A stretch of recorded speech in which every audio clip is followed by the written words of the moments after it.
Hello students, welcome back. Introduction of analytical chemistry chapter में कल हमने rounding off significant figures study किया था कि आपको एक फिगर जो मिलती है आपके जो केमिस्ट्री के प्रैक्टिकल करने के बाद, एक्सपेरिमेंट करने के बाद जो डेटा कलेक्ट होते हैं, तो उस फिगर को जो है राउंडिंग ऑफ किस तरह से करना है उसके रूल्स हमने स्टडी किया था और कुछ एग्जांपल्स भी मैंने आपको बताई थी, होमवर्क भी आपको दिया था। मैं उम्मीद करता हूं कि आपने वो होमवर्क जो है कंप्लीट कर लिया होगा। आज का जो हमारा टॉपिक है डिटर्मिनेशन ऑफ मॉलिक्यूलर फार्मूला। तो मॉलिक्यूलर फार्मूला मालूम करने के लिए आपका जो एक्सपेरिमेंटल डेटा कलेक्ट होता है तो उसके अंदर हम जो है परसेंटेज कंपोजिशन जो है मालूम करते हैं। Percentage composition of the constituent elements आपको जो मिलता है उसी के बेसिस पर से हम बहुत इजीली मॉलिक्यूलर फार्मूला कैलकुलेट कर सकते हैं। तो मॉलिक्यूलर फार्मूला क्या है ये आपको पता होना चाहिए। What does it mean by molecular formula? तो molecular formula is nothing but the actual number of constituent elements present in the given molecule. आपको जो सैंपल दिया गया है मॉलिक्यूल का, उसकी एनालिसिस करने के बाद जो एलिमेंट्स कलेक्ट होते हैं, जो एलिमेंट्स का परसेंटेज कंपोजिशन मिलता है, उस पर से आप जो है एक्चुअल नंबर जो है डिटरमाइन करो कि अगर उसके अंदर कार्बन है तो कितना है, हाइड्रोजन है तो कितने नंबर्स में है, और अदर एलिमेंट्स अगर प्रेजेंट है तो कितने नंबर्स में है। तो उस एक्चुअल नंबर के फार्मूला को हम नाम देंगे मॉलिक्यूलर फार्मूला। तो आज हमारे पास जो है एक केमिकल डेटा जहाँ पर जो है कलेक्टेड है, एक ऑर्गेनिक कंपाउंड आपको दिया गया जिसका मॉलिक्यूलर मास या मोलर मास जो है 98.96 ग्राम है। इस ऑर्गेनिक सैंपल की एनालिसिस करने के बाद हमारे पास जो है ये डेटा कलेक्ट होता है जिसमें हाइड्रोजन का परसेंटेज कंपोजिशन 4.07 है, कार्बन का परसेंटेज कंपोजिशन 24.27 है और क्लोरीन का परसेंटेज कंपोजिशन 71.65 है। तो ये परसेंटेज कंपोजिशन जो आपको दिया हुआ है, इस पर से बहुत आसानी से आप जो है actual number of these elements present in the given molecule जो है कैलकुलेट कर सकते हो। तो इसके लिए कुछ रूल्स हैं, तो वो रूल्स मैं जो आपको वन बाय वन जो शो करता हूँ तो बहुत आसानी से आपको जो समझ में आ जाएगा how to determine the molecular formula from the given data. तो सबसे पहला काम आपको ये करना है, ये जो परसेंटेज कंपोजिशन आपको दिया हुआ है, इस परसेंटेज कंपोजिशन का आपको एडिशन करना है। If the answer is not equal to 100, आपने इसका एडिशन किया, अगर 100 नहीं है तो इसका मतलब ये हुआ कि जो रिमेनिंग परसेंटेज कंपोजिशन है तो आपको कंसिडर करना है कि it is for oxygen. And if the percentage composition is 100 then oxygen is absent. तो हम यहाँ पर जब इसको टोटल काउंट करते हैं 4.07, 24.27 और 71.65, तो ये 100 आता है। इसका मतलब इस कंपाउंड के अंदर ऑक्सीजन एब्सेंट है। अब ये तीन एलिमेंट्स हमारे पास है, हाइड्रोजन, कार्बन और क्लोरीन। अब इसका जो है हम नंबर ऑफ मोल्स कैलकुलेट करेंगे और फिर उस पर से हम जो है एक्चुअल नंबर जो डिटरमाइन करेंगे कि इस मॉलिक्यूल के अंदर कितने कार्बन, कितने हाइड्रोजन और कितने क्लोरीन्स है। तो उसके लिए देखिए अब अगला रूल क्या है कि आपको जो परसेंटेज कंपोजिशन दिया हुआ है उस परसेंटेज कंपोजिशन को उसी एलिमेंट के एटॉमिक मास से आपको डिवाइड करना है। तो आप देखिए, this is the atomic mass of hydrogen, this is atomic mass of carbon, this is atomic mass of chlorine. तो आपको क्या करना है, इस नंबर से इस नंबर को डिवाइड करना है। तो यहाँ पर देखिए मैंने नंबर ऑफ मोल्स लिखा है 4.07 डिवाइडेड बाय 1.008, मतलब percentage composition of hydrogen divided by atomic mass of hydrogen. तो आपको आंसर मिलता है 4.07। सेम थिंग आपको यहाँ पर जो है कार्बन के लिए लेना है 24.27 डिवाइडेड बाय 12.01, आपको आंसर मिलेगा 2.0225। उसके बाद जो 71.65 ये क्लोरीन का परसेंटेज कंपोजिशन है, एटॉमिक मास ऑफ क्लोरीन है 35.453। जब इससे हम डिवाइड करेंगे तो हमको आंसर मिलता है 2.01। तो ये आपके पास जो है नंबर ऑफ मोल्स आ गया, किसका, हाइड्रोजन, कार्बन और क्लोरीन का। अब आपको एक्चुअल नंबर मालूम करना है, जिसको मैं यहाँ पर जो लीस्ट मोल लिख रहा हूँ। तो ये एक्चुअल नंबर मालूम करने के लिए आपको क्या करना है कि ये जो नंबर्स आपको दिए हुए, दिस वन, ये तीन नंबर जो आपके आते हैं जिसको हम नंबर ऑफ मोल्स कहते हैं, इसमें हमको देखना है कि सबसे स्मॉलेस्ट नंबर कौन सा है। तो आप देखिए ये तीनों वैल्यूज के अंदर ये वाला जो नंबर है, this is the smallest one. अब आपको क्या करना है, इस नंबर से सबको डिवाइड करना है।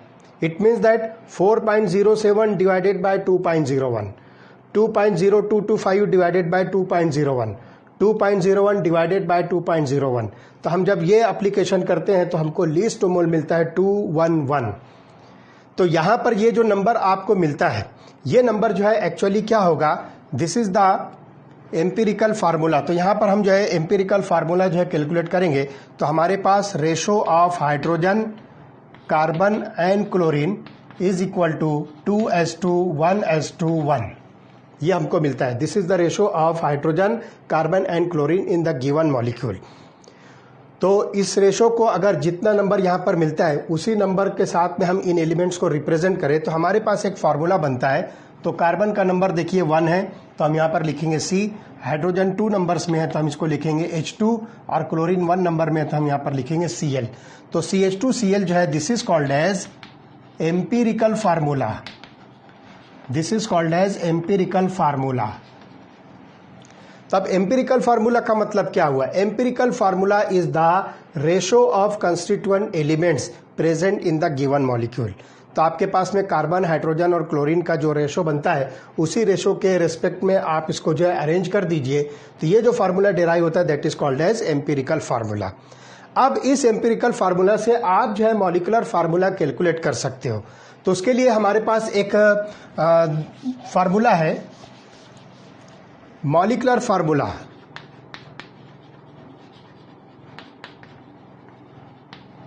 Is equal to R into empirical formula.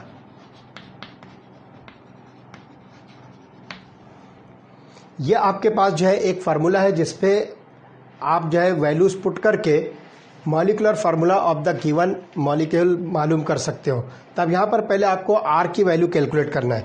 तो R की वैल्यू कैलकुलेट करने के लिए देखिए आपको क्या करना होगा, आपके पास जो एम्पिरिकल फार्मूला आया है वो एम्पिरिकल फार्मूला हमको मिलता है, दिस इज एम्पिरिकल फार्मूला,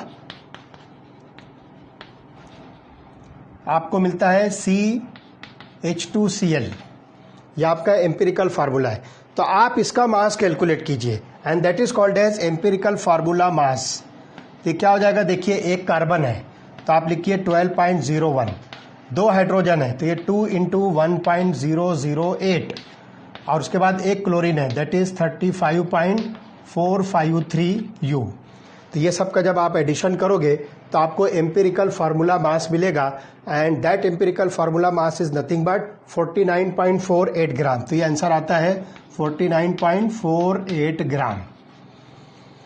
अब R की वैल्यू आपको कैलकुलेट करना है, तो R की वैल्यू कैलकुलेट करने के लिए R is equal to molar mass divided by empirical mass, यह हमारे पास जो है फार्मूला है। तब मोलर मास हमको कितना दिया हुआ है 98.96, और हमने अभी जो है ये एम्पिरिकल मास कैलकुलेट किया 49.48, तो इसका आंसर आता है इज इक्वल टू 2। तो अब ये 2 की वैल्यू आप जो है यहाँ पर पुटअप कीजिए, तो मैं यहाँ लिखूंगा 2 इंटू एम्पिरिकल फार्मूला हमको मिलता है CH2Cl, तो 2 इंटू CH2Cl जब हम इसको लिखते हैं तो कार्बन को 2 से मल्टीप्लाई करो तो ये हो जाएगा C2, हाइड्रोजन को 2 से मल्टीप्लाई किए तो ये बनेगा 4, और क्लोरीन को 2 से मल्टीप्लाई किए तो ये बनेगा Cl2। तो इस तरह से हमको जो है 98.96 ग्राम मोलर मास वाला जो ऑर्गेनिक कंपाउंड दिया गया था, जिसके अंदर हाइड्रोजन का परसेंटेज कंपोजिशन 4.07% था, कार्बन का परसेंटेज कंपोजिशन 24.27% था, और क्लोरीन का परसेंटेज कंपोजिशन 71.65% था। तो उसके हिसाब से ये एम्पिरिकल फार्मूला बनता है। मैं यहाँ पर इसको जो राउंड करता हूँ, और ये वाला जो बन रहा है this is the molecular formula. तो इस तरह से बहुत आसानी से आप जो है किसी भी मॉलिक्यूल का मॉलिक्यूलर फार्मूला कैलकुलेट कर सकते हो। तो कुछ सिंपल रूल्स हैं, उसको ध्यान रखिए। सबसे पहला कि आपको जो परसेंटेज कंपोजिशंस दिया हुआ है उसका एडिशन करना है। If it is not equal to 100 तो आपको रिमेनिंग ऑक्सीजन कंसिडर करना है। If it is equal to 100 then oxygen is absent. दूसरा रूल आपको क्या अप्लाई करना है कि जो परसेंटेज कंपोजिशन दिया हुआ है उसी एलिमेंट के एटॉमिक मास से डिवाइड करना है, तो आपको यहाँ पर जो है मिलेगा नंबर ऑफ मोल। फिर जितने नंबर ऑफ मोल्स की वैल्यूज आती है उसमें देखना है कि सबसे स्मॉलेस्ट नंबर कौन सा है। उस स्मॉलेस्ट नंबर से सबको डिवाइड करना है। तो आपको जो है वहाँ पर जो है एक कंप्लीट जो नंबर मिलेगा, तो वो सिंपल नंबर होगा। उस सिंपल नंबर के हिसाब से आप उसको जो है प्रॉपर रेशो में अरेंज कर दीजिए, तो उस रेशो के हिसाब से आपको मिलेगा एम्पिरिकल फार्मूला। उसी रेशो के हिसाब से आप एम्पिरिकल फार्मूला मास कैलकुलेट कीजिए और उस एम्पिरिकल फार्मूला मास को के ज़रिए से आप जो है आर की वैल्यू कैलकुलेट कीजिए। तो molar mass divided by empirical mass, तो ये आंसर जो भी आता है वो लिखना है, तो उस पर से आपको आर की वैल्यू मिलेगी। मॉलिक्यूलर फार्मूला कैलकुलेट करने के लिए एम्पिरिकल फार्मूला को जो है आप इस आर से मल्टीप्लाई कीजिए। कहीं कहीं पर ऐसा होता है कि एम्पिरिकल फार्मूला ही मॉलिक्यूलर फार्मूला होता है और कहीं कहीं पर एम्पिरिकल फार्मूला और मॉलिक्यूलर फार्मूला डिफरेंट होते हैं। वो डिपेंड करता है कि आपको यहाँ पर जो मोलर मास कितना दिया हुआ है और उसके हिसाब से एम्पिरिकल मास कितना आ रहा है। तो यहाँ पर हमको देखिए जो मोलर मास जो दिया हुआ है that is exactly double of empirical mass, इसलिए यहाँ पर आर की वैल्यू 2 आ रही है। तो इस मॉलिक्यूल के अंदर एम्पिरिकल फार्मूला और मॉलिक्यूलर फार्मूला दोनों डिफरेंट है। कुछ मॉलिक्यूल्स होते हैं जिसमें दोनों सेम भी होता है। तो ये बिल्कुल सिंपल मेथड्स हैं टू कैलकुलेट और determine the molecular formula from the given percentage composition. Okay, we stop here.